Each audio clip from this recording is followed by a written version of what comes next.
What is this fantasy clutter everybody keeps talking about?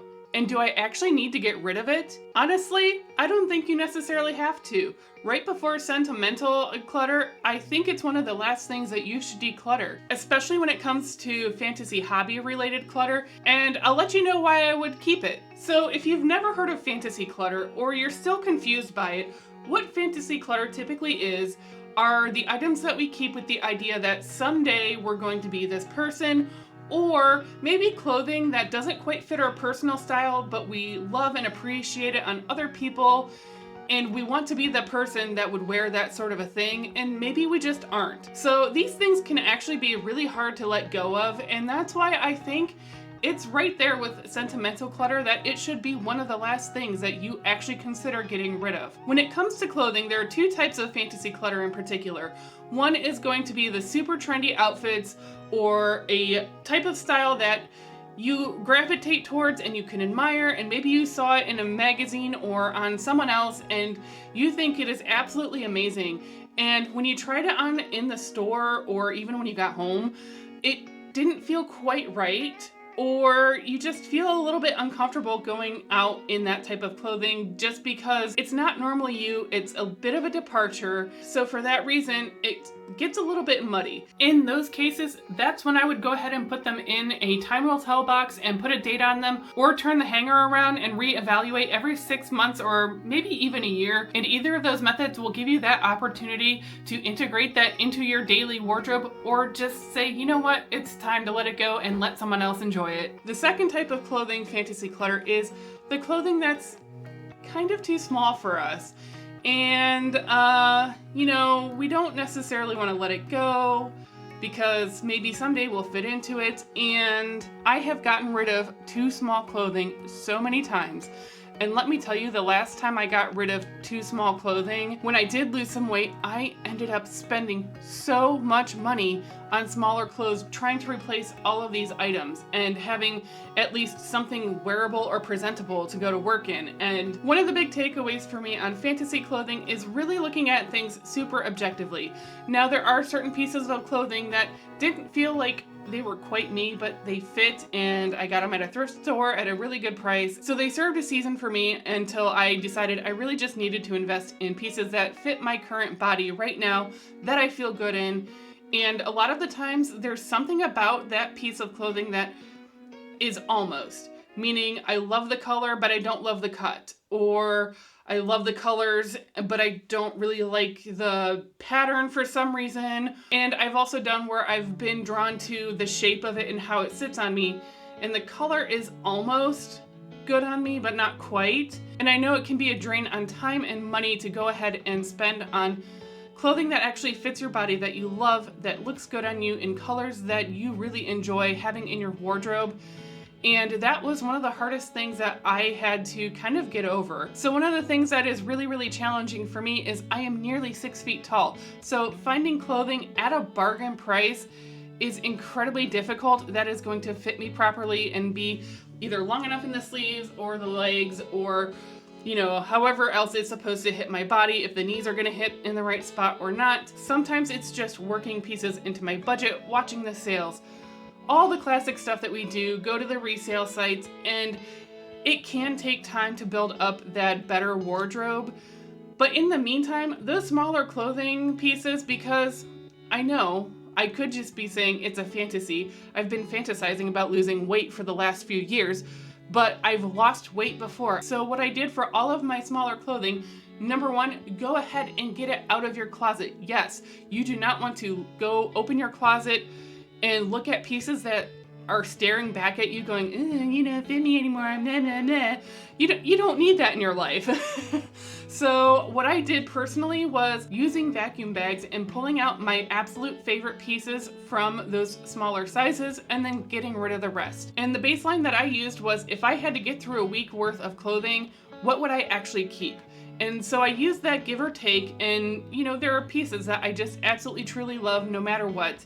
And so that week guideline is, a little fuzzy. It might be a little bit less, it might be a little bit more in some sizes. I'm not 100% sure. I didn't actually count. The other thing was I did keep a week's worth of underwear in that size.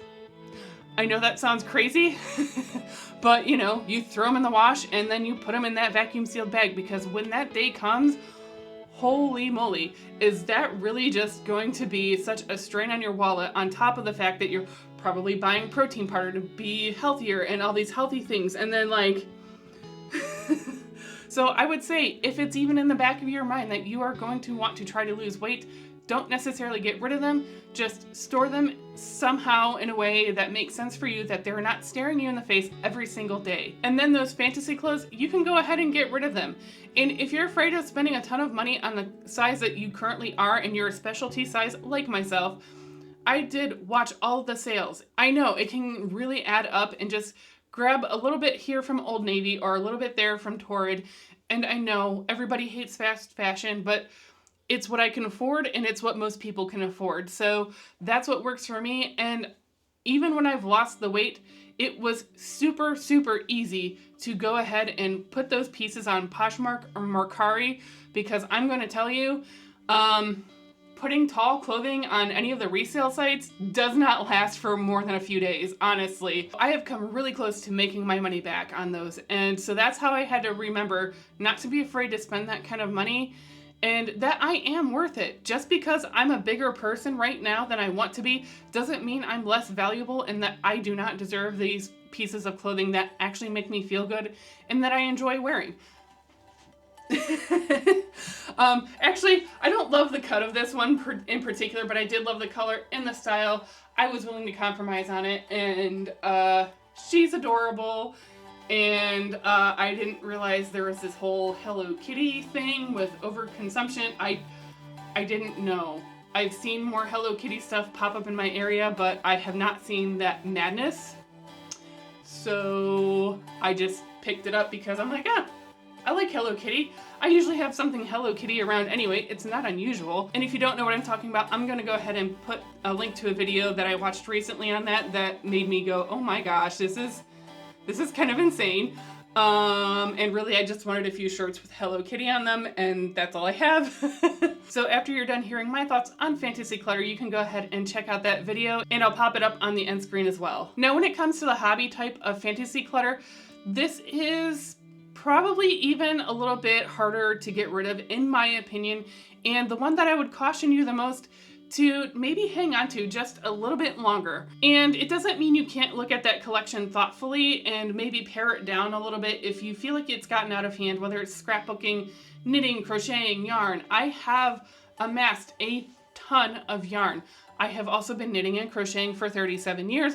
I don't see that ever changing. So there are times where I lose my mojo and I just don't knit or crochet quite as much, and I'm willing to keep all that stuff. So when the mood strikes that I really want to sit and knit and crochet and maybe put on some really guilty pleasure TV like The Secret Lives of Mormon Wives, anyone else watching that?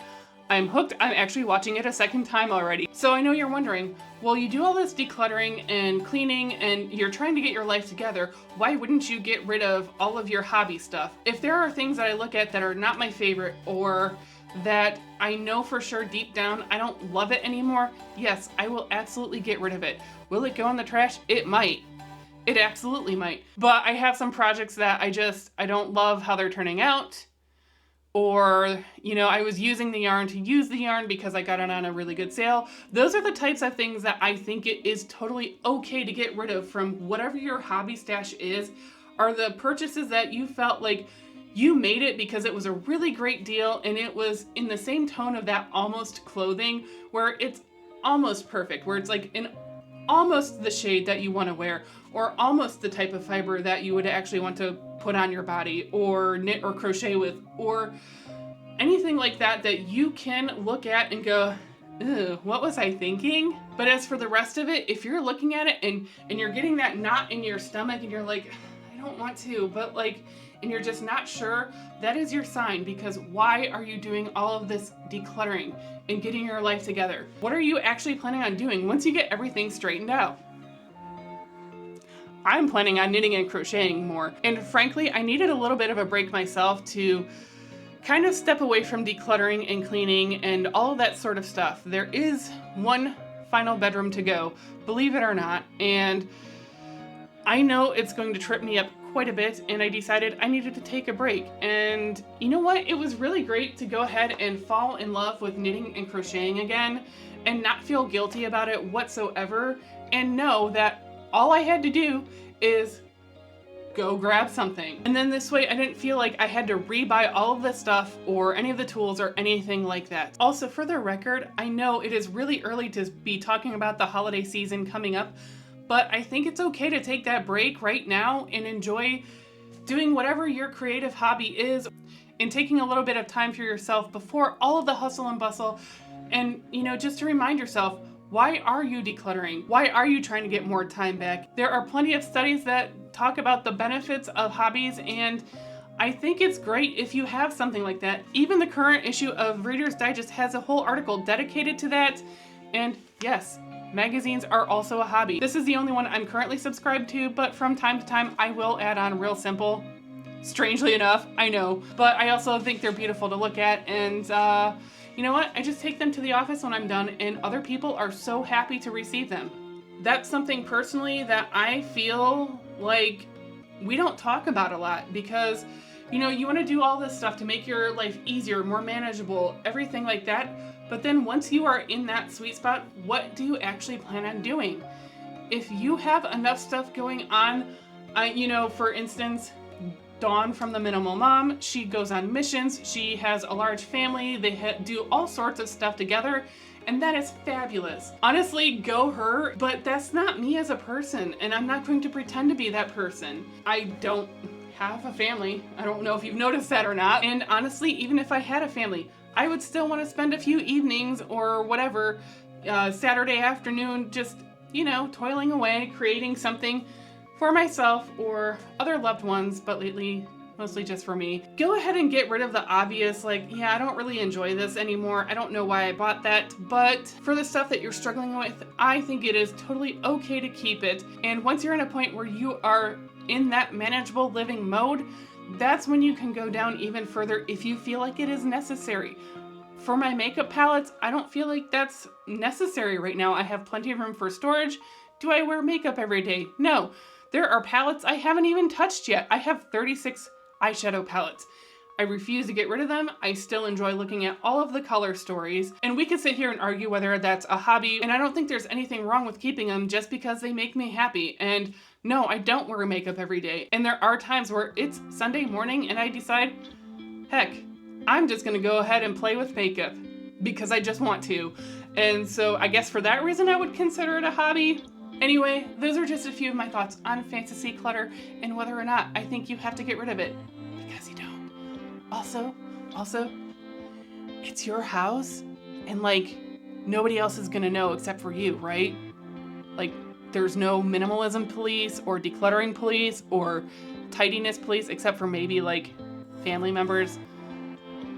I also hear in-laws are good for that too. Anyway, it's your house, you do what you want. I'm just here to help you make it more manageable if that is the goal that you're trying to achieve. And as always, thank you so much for hanging out with me, and I can't wait to visit with you in the next one. Oh, and speaking of hobbies, if you want, go ahead and check out this other channel, because she seems a lot like me.